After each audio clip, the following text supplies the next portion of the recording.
Hello, welcome to this short presentation on the gifting of assets to avoid care fees. My name is Bob from Care Matters to You. We are long-term care specialists. Whilst it's perfectly understandable, parents wish to pass on their hard-earned assets to the next generation. Doing so by way of gifts or settlements to trust before death to avoid them being used for care fees may lead to unintended consequences, some of which are shown in this short presentation.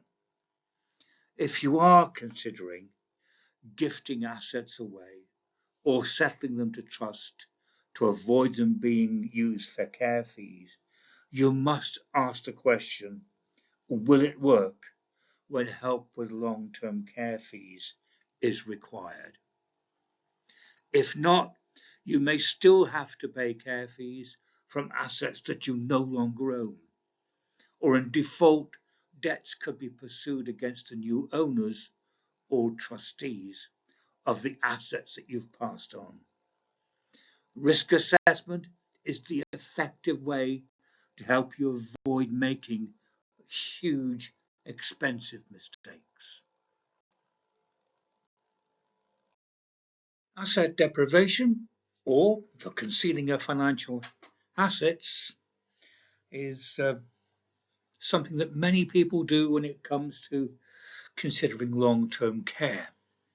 The most common methods of asset concealment include gifting property, assets or business interests for undervalue or giving them away for nothing, adding others to the deeds of a property or a bank account, still living in a property that has been gifted to somebody else, usually children, using inheritance tax gift limits to reduce savings when no inheritance tax liability actually exists, gifting to ensure children or others inherit,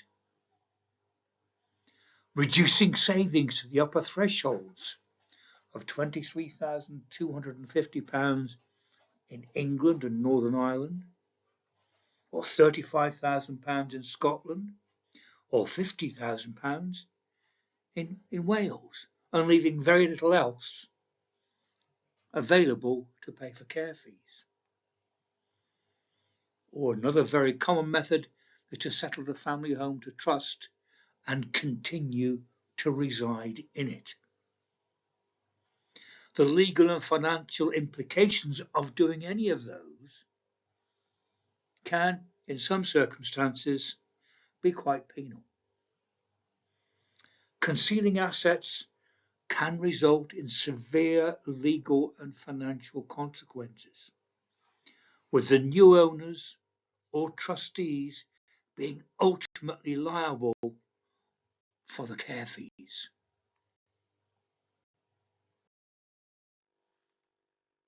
Some of the most typical reasons given for settling assets to trust include prevent the need for probate, asset protection, and control over distribution. Let's break those down. Settling a house to trust to avoid the need for probate may enable a quick sale or transfer of it to heirs after a settler dies, but it does not prevent the need for the value of the trust being reported to HMRC, Capital Taxes Office. They then identify if any inheritance tax may be due before reporting the matter to the probate registry to enable a grant of probate to be issued on the rest of the estate. So it isn't exactly what it seems. Asset deprivation. This is usually put down as to shield assets from creditors, divorce, or other legal issues. Of course, if creditors exist and there appears to be a likelihood of being unable to meet those responsibilities, hiding assets from creditors by placing them into trust is unlawful, as it would be if there was a divorce in the offing and assets were secreted to one side to ensure that they were not taken account of in settlement. So again, asset protection may not be valid, because by putting those things down, it only basically leaves the one item available for consideration, which would be long-term care. So the asset protection would be against the potential for long-term care fees to be charged from those assets. So it proves asset deprivation, it doesn't disprove it. Control over distribution to manage how and when beneficiaries receive trust assets according to settlors' wishes. A tremendous amount of trusts are discretionary trusts. Discretionary means that the beneficiaries receive according to the discretion of trustees. The settlors may make a wish, but it is a wish that trustees do not have to be bound to. So all of the above reasons are benefits to the estate after death to make it easier for the estate to be managed. They do not benefit the donors or settlers whilst they are alive. And that is a very, very important point that councils pick up on.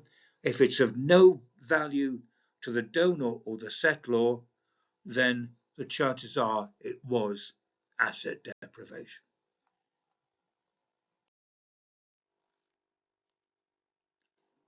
The main question which arises is, how does a trust benefit the settlors?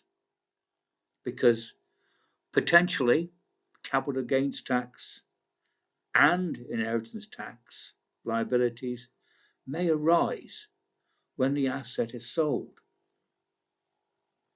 There's also the admin responsibility of managing a trust, including holding annual general meetings and maintaining minutes of those meetings with the trust records.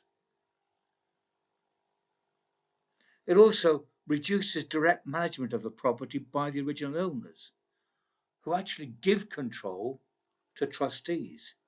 If they are also trustees, then they have some say, but it'd still be the majority vote that controls it. There must also be adherence to regulatory requirements. One which many people miss out is to change the property insurance to the name of trustees rather than the original owners. Another, of course, is trust registration with the HMRC Trust Registration Service. Again, many people have not done that. And in some instances, tax returns may need to be completed every year if the trust has any income coming into it. None of the above would apply before settlement to trust, leading to the rationale behind it being open to scrutiny by local authorities when help with long-term care funding is applied for, but not before, which is the bit that catches many people out. Other examples of gifts likely to be challenged, but this is not a comprehensive list, includes removing an unwell partner from property deeds or bank accounts, paying unsecured debts off, or settling the debts of others. Gifts for house deposits, business startups, etc., usually to children. £3,000 per annum gifts paid to mitigate inheritance tax when no inheritance tax liability exists because the estate is under the inheritance tax value. Advising a council, gifts made over 7 years ago can't be used for care fees.